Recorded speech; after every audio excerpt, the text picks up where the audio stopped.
तो किस पोस्ट के लिए है, ब्रांच यहाँ पे दो रहेंगी, फ्लाइंग है और ग्राउंड ड्यूटी है। आपको यहाँ पे मिल जाने वाला है 1.1 करोड़ का insurance cover is applicable to serving officers and additional cover of 15 lakh is applicable to flying branch officer. जो स्टार्ट डेट है इसकी रजिस्टर करने की वो है 1 दिसंबर 2023। आपको मेडिकल टेस्ट में 10 मिनट में 1.6 किलोमीटर की दौड़ करनी होगी, अचीव करनी होगी।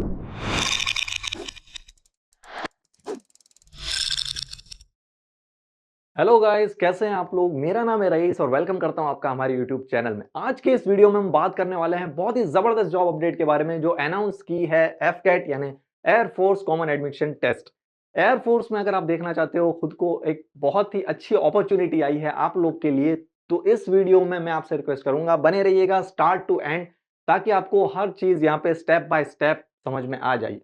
तो इस वीडियो में बेसिकली हम बात करेंगे एलिजिबिलिटी क्राइटेरिया के बारे में, जैसे कि क्वालिफिकेशंस, एज लिमिट और भी बहुत सारे यहाँ पे क्राइटेरियाज लगने वाले हैं, जैसे कि एग्जाम पैटर्न, एग्जाम सेंटर्स और एग्जाम की जो क्या उसमें कंटेंट रहेगा, सब्जेक्ट्स क्या रहेंगे, और इसके बाद बात करेंगे सैलरी के बारे में। तो दोस्तों बने रहिएगा हमारे इस वीडियो में स्टार्ट टू एंड। चलिए वीडियो को स्टार्ट करते हैं। तो जैसा कि मैंने आपको यहाँ पे बताया कि एयरफोर्स ने जो अनाउंस की है यहाँ पे बहुत ही जबरदस्त जॉब्स, जिसमें वैकेंसीज भी बहुत अच्छी खासी है। तो invites man and women, man और वुमेन दोनों के लिए यहाँ पे वैकेंसी अवेलेबल है। तो किस पोस्ट के लिए है, ब्रांच यहाँ पे दो रहेंगी, फ्लाइंग है और ग्राउंड ड्यूटी है। फ्लाइंग यानी एयर ड्यूटी है और ग्राउंड ड्यूटी तो आपको पता ही है, उसमें दो ब्रांचेस और रहेंगी, टेक्निकल और नॉन टेक्निकल। तो जो दो ब्रांचेस हैं ये किस में आएंगी, ये ग्राउंड ड्यूटी में आएंगी। ओके, तो यहाँ पे जो स्टार्ट डेट है इसकी रजिस्टर करने की वो है 1 दिसंबर 2023 11 बजे सुबह। और इसकी जो एंड डेट है, जो लास्ट डेट है अप्लाई करने की, वो है यहाँ पे 30 दिसंबर 2023 रात को 11 बजे तक। तो इससे पहले पहले दोस्तों आपको यहाँ पे अप्लाई कर देना है। लास्ट की जो डेट्स है उसके यहाँ पे भरोसे नहीं बैठना है, उससे 2-4 दिन पहले ही आप लोग कर लीजिएगा, ताकि आपको ट्रैफिकिंग और ये जो वेबसाइट्स में जो सर्वर डाउन हो जाते हैं उससे आपका सामना ना हो। तो यहाँ पे ये air force common admission test AFCAT 12024 NCC special entry, तो ये इसका जो सीरियल कोड है यहाँ पे। ओके, तो यहाँ पे अगर आपको अप्लाई करना है या फिर रजिस्टर करना है तो यहाँ पे आपको वेबसाइट्स, इसकी जो ऑफिशियल वेबसाइट्स है वो यहाँ पे दे रखी है। इसके करियर सेक्शन में जाके आप अप्लाई कर सकते हैं। ओके, नेक्स्ट यहाँ पे बात करेंगे कि यहाँ पे किस पोस्ट के लिए कौन सी एंट्रीज है, किस ब्रांच के लिए है, कितनी वैकेंसीज है, किसके लिए वैकेंसीज है और क्या इसमें कास्ट रहेंगे। तो यहाँ पे एंट्री जो हमें दे रखी है वो है एफकेट एंट्री और सेकंड है NCC special entry. AFCAT entry 3 branches में डिवाइडेड है, जिसमें है फ्लाइंग, सेकंड है ग्राउंड ड्यूटी टेक्निकल, थर्ड है ग्राउंड ड्यूटी नॉन टेक्निकल। इसमें यहाँ पे कोर्स नंबर तीनों के लिए दे रखा है। मैन के लिए यहाँ पे 28 वैकेंसीज है फ्लाइंग के लिए, और वुमेन के लिए यहाँ पे एयर ड्यूटीज के लिए 10 वैकेंसीज अवेलेबल है। बात करें ग्राउंड ड्यूटी टेक्निकल के बारे में तो यहाँ पे AE यानी एरोनॉटिकल इंजीनियरिंग इन L यानी इलेक्ट्रिकल की जो इंजीनियरिंग है उसमें। ओके, तो यहाँ पे aeronautical engineering in electricals 104 vacancies for man and 11 for women. Aeronautical engineering में मैकेनिकल के लिए यहाँ पे 45 वैकेंसीज फॉर मैन है और यहाँ पे 5 वैकेंसीज वुमेन के लिए है। यहाँ पे ग्राउंड ड्यूटी नॉन टेक्निकल के लिए वेपन सिस्टम यानी WS ब्रांच के लिए यहाँ पे वैकेंसीज दे रखी है, 15 फॉर मैन और 2 जो है वो वुमेन्स के लिए। और यहाँ पे वेपन सिस्टम में ही उसी के साथ साथ ग्राउंड ड्यूटी नॉन टेक्निकल की और भी ब्रांचेस है, जैसे कि एडमिनिस्ट्रेशन हो गया, LGS हो गया, अकाउंटेंट्स, एजुकेशन और मेटेरोलॉजिस्ट। ओके, तो ये यहाँ पे आपकी जो पोस्ट है वो रहेंगी, यहाँ पे ब्रांचेस रहेंगी, डिसिपल्स रहेंगे। इसमें क्या क्या मेंस के लिए कितनी वैकेंसीज है और वुमेन्स के लिए कितनी वैकेंसीज है यहाँ पे क्लियरली मेंशन कर दिया गया है। तो दोस्तों यहाँ पे आप अगर प्रिपरेशन कर रहे हो इस एग्जाम में एनरोल करने के लिए, अप्लाई करने के लिए, तो हमने यहाँ पे लॉन्च किया है स्पेशली एफकेट नोट्स, जिसमें इंक्लूडेड है सारे सब्जेक्ट्स आपको यहाँ पे कवर्ड हो जाएंगे। तो आप इसमें एनरोल कर लेना, इसकी लिंक हमारे डिस्क्रिप्शन में आपको मिल जाएगी। नेक्स्ट यहाँ पे बात करेंगे टाइप ऑफ कमीशन। तो SSC फॉर मैन और वुमेन के यहाँ पे कुछ इंस्ट्रक्शंस या गाइडलाइंस दे रखे हैं। The engagement period for flying branch SSC officers is 14 years from the date of commissioning. तो यहाँ पे जो फ्लाइंग ब्रांच SSC ऑफिसर्स के लिए जो एंगेजमेंट डेट्स है तो वो है यहाँ पे 14 ईयर्स, जब आपका सिलेक्शन यानी जो ज्वाइनिंग होती है तब से लेके 14 ईयर्स यहाँ की एंगेजमेंट पीरियड है। सेकंड में बात करें तो initial tenure for SSC officers in ground duty technical and non technical branches would be of period of 10 years.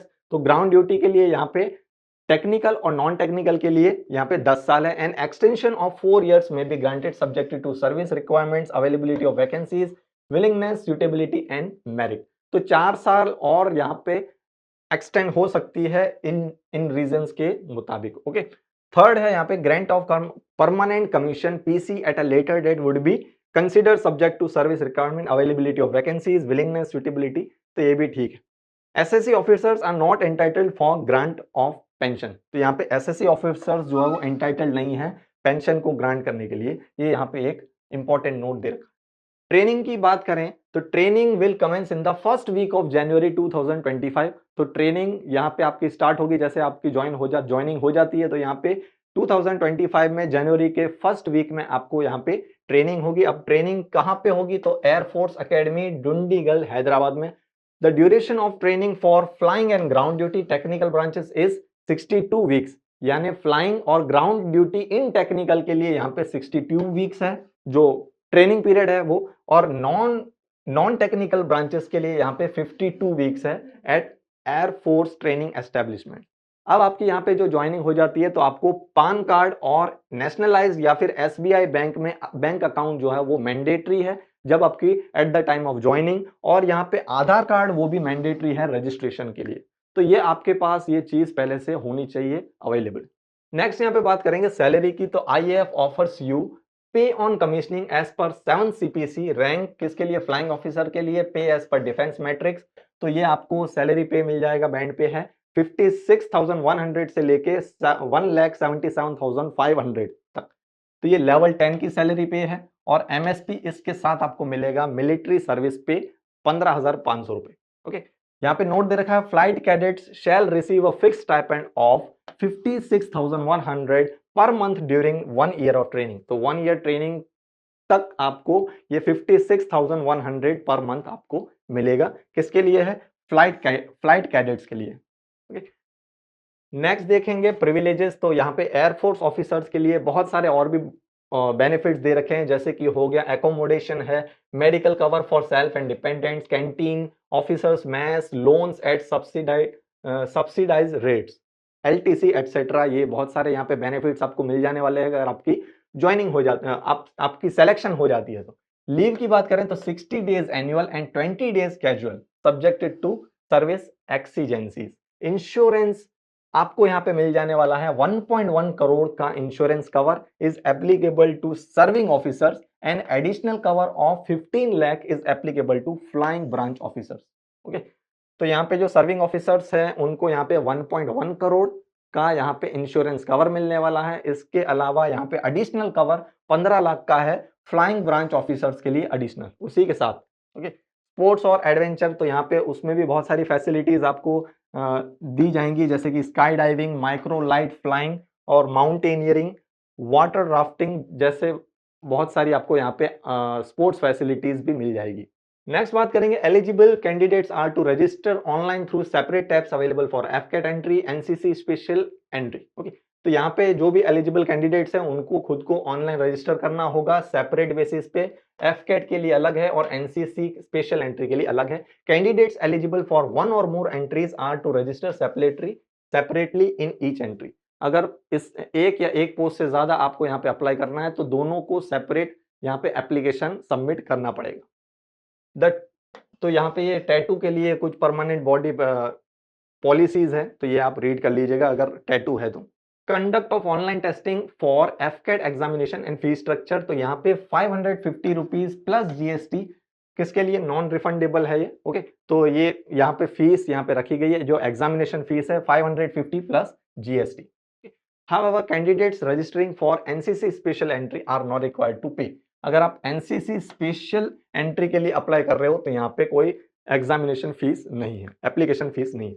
Details of conduct of examination centres and mode of payment are available in the notification. तो कैसे exam conduct होगी, कहाँ पे होगी, exam centres क्या रहेंगे, mode of payment क्या रहेगा, ये सब चीज आपको इसकी ऑफिशियल नोटिफिकेशन में बता दिया जाएगा, उसमें मेंशन होगा। मैरिटल स्टेटस, तो candidates must be unmarried at the time of commencement of the course and marriage is not permitted during training. तो यहाँ पे जो कैंडिडेट्स है वो अनमैरिड होने चाहिए जो भी इसकी कमेंसमेंट कोर्स की है उस दौरान, और यहाँ पे मैरिज जो है वो परमिटेड नहीं है ड्यूरिंग ट्रेनिंग। तो ट्रेनिंग के बाद मैरिज जो है वो कर सकते हैं, उससे पहले नहीं। ट्रेनिंग के दौरान यहाँ पे मैरिज जो है वो परमिटेड नहीं है। नेक्स्ट बात करेंगे यहाँ पे सिलेक्शन प्रोसेस के बारे में। तो यहाँ पे फिजिकल कंडीशनिंग है। First, you are advise to be physically fit. तो एयरफोर्स है तो आपको फिजिकली फिट ही रहना है। When you report for SSB in order to able to undergo the test at AFSB. तो इसमें कुछ मेडिकल टेस्ट होंगे जो कहाँ पे होंगे, एएफएसबी पे। You should aim to achieve an ability to run 1 mile that is 1.6 kilometre in 10 minutes. तो ये यहाँ पे एक कंडीशन दे रखी है कि आपको मेडिकल टेस्ट में 10 मिनट में 1.6 किलोमीटर की दौड़ करनी होगी, अचीव करनी होगी। और यहाँ पे 10 पुशअप्स और 3 चिनअप्स भी दे रखे हैं। Prospective candidates are also advised to keep themselves in good physical condition to adapt to physical training at AFA, which encompasses running, swimming, rope climbing and other forms of। तो यहाँ पे बहुत सारी ऐसी एक्टिविटीज है जो आपको एज ए मेडिकल टेस्ट यहाँ पे करवाई जाएंगी। तो उसमें भी आपको मेडिकली और फिजिकली फिट रहना। नेक्स्ट बात करेंगे यहाँ पे respond to advertisement followed by written test. ये रिटन टेस्ट का जो पैटर्न है, एग्जाम पैटर्न, वो है यहाँ पे। तो सेक्शन यहाँ पे दे रखे हैं, 4 यहाँ पे टॉपिक्स आपको दे रखे हैं, जिसमें क्वेश्चंस आपको ये 100 है। टोटल 100 क्वेश्चंस पूछे जाएंगे, ये 300 मार्क्स के, यानी 1 क्वेश्चन आपका 3 मार्क्स का रहेगा और 2 आवर्स का ये एग्जाम रहने वाला है। ओके, तो सभी ये यहाँ पे लिखा है नॉन टेक्निकल ब्रांच के लिए, लेकिन सभी में ये जो एग्जाम पैटर्न है वो सेम रहेगा। इसका जो एक टॉपिक है वो यहाँ पे अलग हो जाएगा टेक्निकल के लिए। तो यहाँ पे जो एरोनॉटिकल इंजीनियरिंग, अगर इलेक्ट्रिकल में है तो इलेक्ट्रिकल का यहाँ पे टॉपिक आ जाएगा, मैकेनिकल है तो मैकेनिकल का टॉपिक इसमें उतने ही मार्क्स का यहाँ पे जुड़ जाने वाला है। ओके, तो वो बात आपको यहाँ पे ध्यान रखनी है। एग्जाम पैटर्न सबके लिए यहाँ पे सेम है, यानी 100 क्वेश्चन 300 मार्क्स के, और हर एक क्वेश्चन जो है वो 3 मार्क्स का यहाँ पे पूछा जाएगा। और सभी एग्जाम्स के लिए, तीनों ब्रांचेस की एग्जाम के लिए यहाँ पे 2 आवर्स का टाइम ड्यूरेशन दे रखा है। स्टेप 2 में है एएफएसबी एयरफोर्स सिलेक्शन बोर्ड में टेस्टिंग, जो कि आपकी स्क्रीनिंग टेस्टिंग रहेगी। इसमें 2 चीज इंक्लूड रहेगी, ऑफिसर इंटेलिजेंस रेटिंग टेस्ट और सेकंड है आपकी picture perception and discussion test. Okay, तो ये स्टेज 1 की ये जो टेस्टिंग है, ओके, ये एएफएसबी पे होने वाली है। अगर इसमें आप पास हो जाते हो तो आपको 4-5 दिन वहां पे वेट करना है, और 4-5 दिन के बाद इसका जो स्टेज 2 है वो आपको यहाँ पे देना है। तो स्टेज 2 में क्वालिफाई करने के लिए क्या है यहाँ पे, तो 5th डे पे 4 दिन वेट करने के बाद 5th डे पे जो है वो सीपीएसएस टेस्टिंग, जो कि फ्लाइंग ब्रांच के लिए है। इसमें क्या क्या इंक्लूड रहेगा, तो इसमें साइकोलॉजिकल टेस्ट जो कि साइकोलॉजिस्ट लेंगे। सेकंड चीज है यहाँ पे ग्रुप टेस्ट और इंटरएक्टिव इंडोर और आउटडोर एक्टिविटीज रहेगी, जिसमें मेंटल और फिजिकल वर्क के लिए जो होंगी। थर्ड चीज यहाँ पे है interview involves a personal conversation with an interviewing officer. तो थर्ड नंबर पे यहाँ पे इंटरव्यू है, जिसमें इन्वॉल्व होगा personal conversation with an interviewing officer. तो एक छोटा मोटा सा यहाँ पे इंटरव्यू रहेगा। Candidates who have applied for flying branch and have been recommended will also have to undergo computerized pilot selection system CPSS test। तो ये टेस्ट भी यहाँ पे रहने वाला है, computerized pilot selection test, selection system test, okay, CPSS। These tests will be explained to you in detail before they are conducted at the selection board। Okay, next यहाँ पे स्टेप 3 में कंडक्ट ऑफ मेडिकल एग्जामिनेशन। तो यहाँ पे आपका medical test भी होगा। Okay, जो कहाँ पे होगा, तो 2 यहाँ पे जगह दे रखी है, या फिर न्यू दिल्ली या फिर यहाँ पे बेंगलुरु। स्टेप 4 में preparing all India merit list. All India merit list is compiled on the basis of your performance in the written test and AFSB interview subject to being medically fit. तो यहाँ पे आपके उसी के अकॉर्डिंग जो written test है और AFSB interview जो होगा उसके, और मेडिकली आप कितने फिट है उसके अकॉर्डिंग मेरिट लिस्टिंग होगी, जिसमें आप शॉर्ट लिस्ट होंगे। और अगर आप यहाँ पे एलिजिबल होते हो, ओके, तो यहाँ पे आपको कॉल करके और ट्रेनिंग ज्वाइन करने के लिए बुलाया जाएगा। तो ये मेरिट लिस्ट जो है वो इसका लास्ट स्टेप था। आई होप कि आपको ये सब चीज यहाँ पे समझ में आई होंगी। तो ये इसका लास्ट स्टेप है। ओके, तो ये वीडियो में इतना ही। आई होप कि सब चीज़ आपको यहाँ पे स्टेप बाय स्टेप समझ में आई होंगी। अगर यहाँ पे आपको कुछ क्वायरी है तो आप कमेंट कर सकते हो। वीडियो अच्छा लगा हो तो लाइक कर सकते हो, और अपने दोस्तों के साथ शेयर भी कर देना। और मिलते हैं हमारे नेक्स्ट वीडियो में। आज के लिए इतना ही, तब तक के लिए goodbye and take care.